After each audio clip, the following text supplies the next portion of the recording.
Bismillahirrahmanirrahim. Assalamualaikum warahmatullahi wabarakatuh.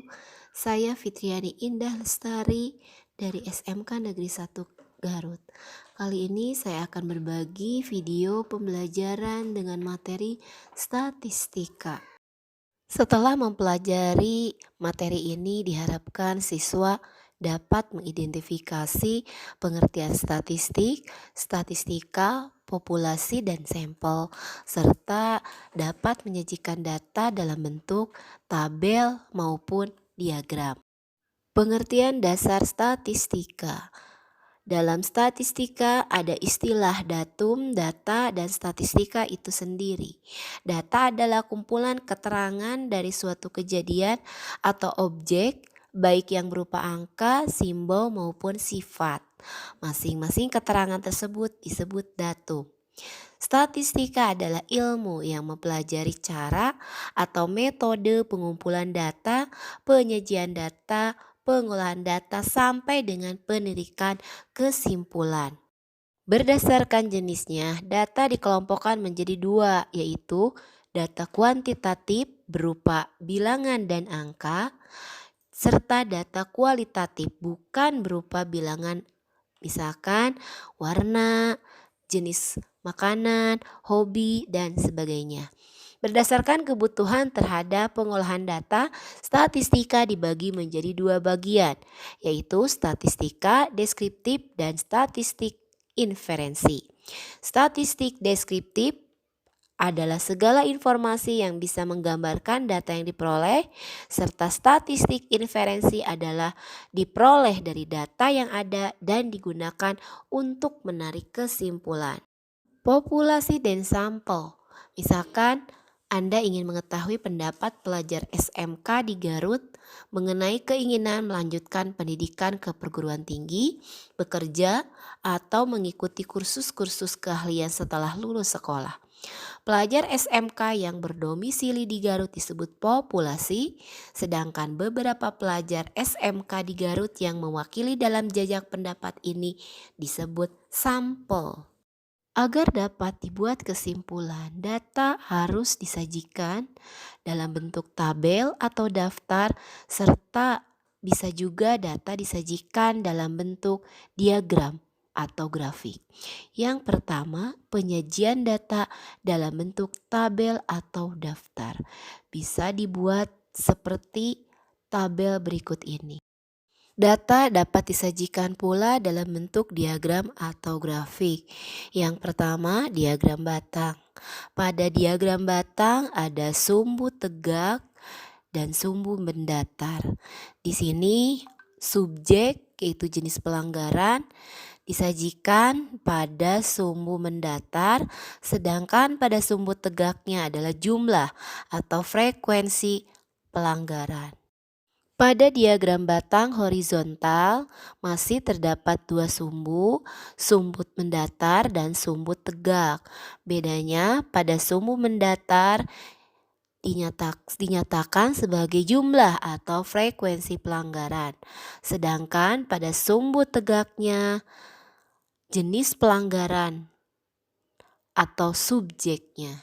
Berikut adalah contoh data yang disajikan dalam bentuk diagram garis.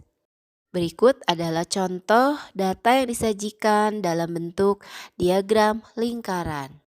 Diagram batang daun. Pada diagram batang daun hanya terdiri dari dua kolom, yaitu kolom batang dan kolom daun. Kolom batang untuk puluhan dan kolom daun untuk satuan. Diagram kotak garis. Pada diagram kotak garis, data terlebih dahulu diurutkan dari nilai terkecil sampai nilai terbesar. Kemudian data dibagi menjadi 4 bagian yang sama banyak oleh nilai kuartil. Dapat pula disajikan dalam bentuk histogram dan poligon frekuensi. Pada histogram menghubungkan nilai tepi bawah dan tepi atas tiap kelas dengan frekuensi masing-masing kelas. Sedangkan pada poligon frekuensi menghubungkan nilai tengah masing-masing kelas dengan frekuensinya masing-masing. Untuk ogive, ada ogive positif dan ogive negatif. Ogive positif adalah ogive dengan kurva menaik dan ogive negatif dengan kurva menurun. Apabila data akan disajikan dalam bentuk tabel distribusi frekuensi atau TDF, maka ada 3 langkah yang harus dilakukan. Yang pertama, menentukan jangkauan atau range. Nilai jangkauan adalah selisih antara data terbesar dengan data terkecil.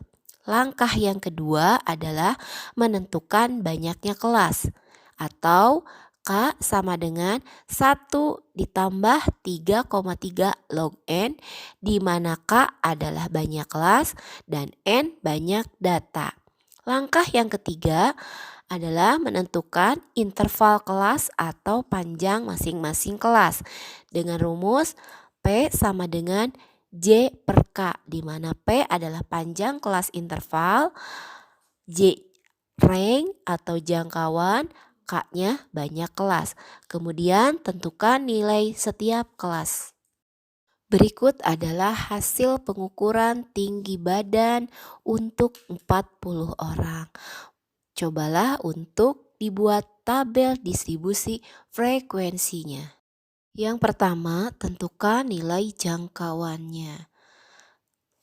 Nilai jangkauan adalah selisih antara data terbesar dengan data terkecil.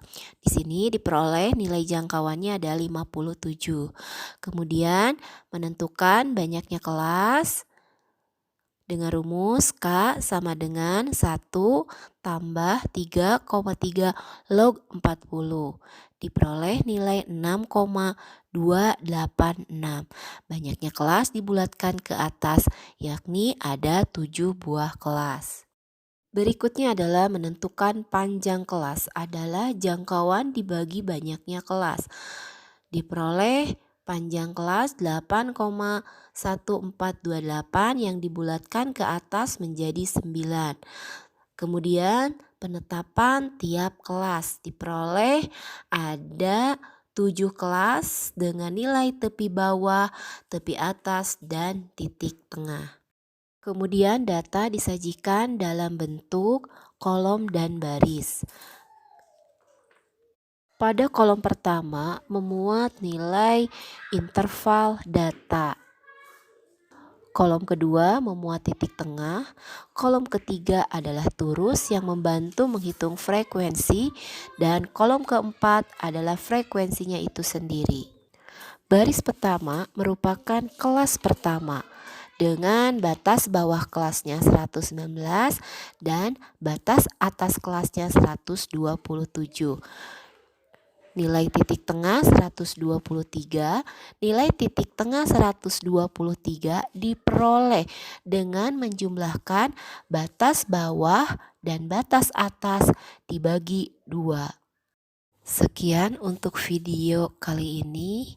Terima kasih, sampai jumpa pada pertemuan berikutnya.